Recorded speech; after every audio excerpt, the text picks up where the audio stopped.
See which supercar is the best. We got 10 supercars that will be going around Rockstar's created race taxiing. We got the 10 cars that are the Entity, the Osiris, the T20. From the Finance and Felony group, we'll have the FMJ, the Reaper, the X80, and 811. And from the new Cunning Stunts DLC, we'll have the ETR1, the Tyrus, and the RE7B. Guys, please do not forget to like the video if you like my content, and subscribe, and come hang out with me as I do live streams on GTA almost every night. Alright, so we'll keep all the settings the same for each race. We'll make it non-contact, we'll do 3 laps and take the best lap of each run. We'll make it noon and clear and no traffic. Alright, let's begin! So, in 10th place, unfortunately, is the Osiris.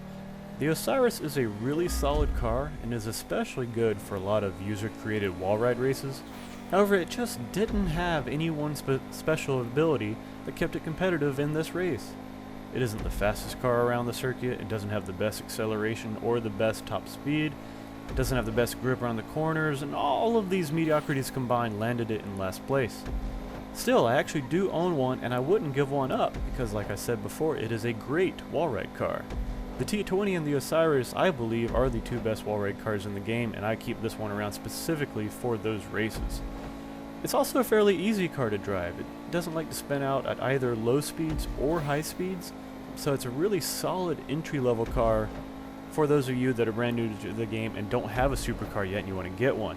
Keep watching this video and you'll see other cars come down this corner and they will actually oversteer and almost spin out, and the Osiris just doesn't do that. The Osiris made it around the track in 55.956 seconds, but landing it in 10th place. And in 9th place is the Entity. The Entity has been around since the beginning of GTA Online back in 2013 on the PS3 and Xbox 360, and it is still the cheapest option of the 10 cars tested in this video at $795,000. It's the only car under $1 million in this video. For those of you on a tight GTA budget, this is a great car to choose. Of the original supercars, this is actually the only one I would suggest putting in your garage. The Adder is the only other option I think comes close, but its inability to turn makes it much slower around circuit races such as this one. Also, many people still choose the Entity for its ability to handle any and all types of races. It's a decent wall ride car, it's a decent low speed and sharp corners car, and it's pretty good at high speed races too. The Entity also doesn't like to spin out much, making it another great choice for those of you new to the game. However, with the new DLCs that have come out, there are plenty of newer and faster cars to choose from if you can afford them.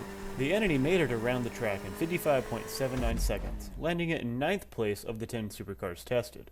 Also notice the total time of 2 minutes 50.337 seconds. That was 1/1000th of a second faster than the Osiris. Next up, in 8th place, is the T20. I must admit, I was a bit shocked by the T20's weak results, as it has probably been pronounced as the best wall ride car out there, and is used by many people even to this day in all sorts of races.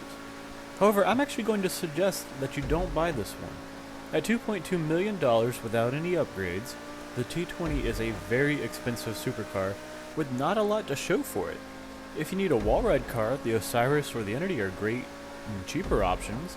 If you need a great high speed car, we've got 7 more supercars that are faster than it in this list, 3 of which are actually cheaper than the T20 as well.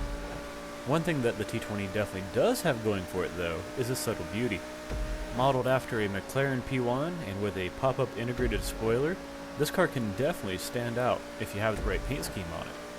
The T20 made it around the track in 55.62 seconds, landing it in 8th place of the 10 supercars tested.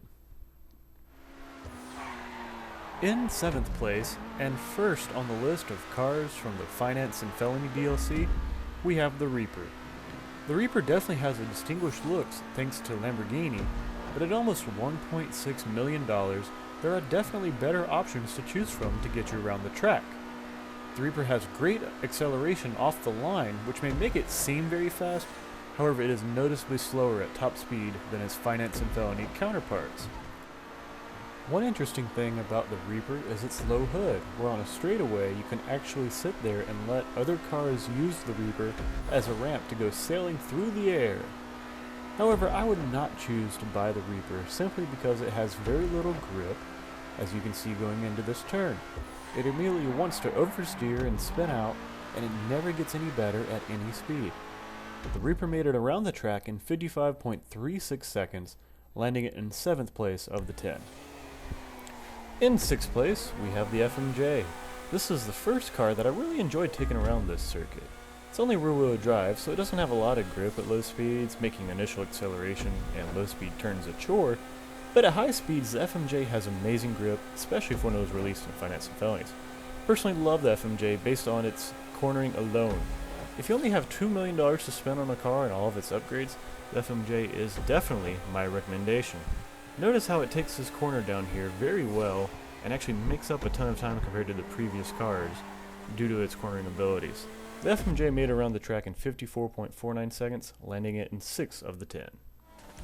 In 5th place, we have the X80. The X80 is arguably the best looking car, and for me it definitely takes the cake. It also has the most styling options of any supercar around. You could make the main colors black and add some yellow trim to make the X80 a great candidate for a Batmobile replica. I also believe the X80 has the best engine sound in the game. The X80 also sports decent handling and a high top speed, which helped it surpass many of the previous cars. However, with a starting price of $2.7 million, the X80 is the most expensive supercar to date, leaving faster and cheaper options available for those on a budget. If you've got cash to blow, the customization on this car is better than all others, so have fun making it completely your own. The X80 made it around the track in 54.19 seconds, landing it in 5th place of the 10 cars. In 4th place, we have the 811. Now, I'm not going to lie here, the 811's impressive showing actually did surprise me. The 811 has the best top speed in the game, but it's very hard to turn. It even struggles to make some of the turns on the highways of Los Santos. I actually missed a checkpoint on the first lap because the 811 just wouldn't turn enough. Still, on the second lap, the 811 turned out a time better than even the X80, and at $1.2 million, that's quite impressive. If you need a car for drag racing, the 811 is definitely the one to get, but if you need to be able to turn, I would steer away from the 811. Steer. Driving puns. Anyway, the 811 made it around the track in 53.92 seconds, landing it in 4th place of the 10 supercars.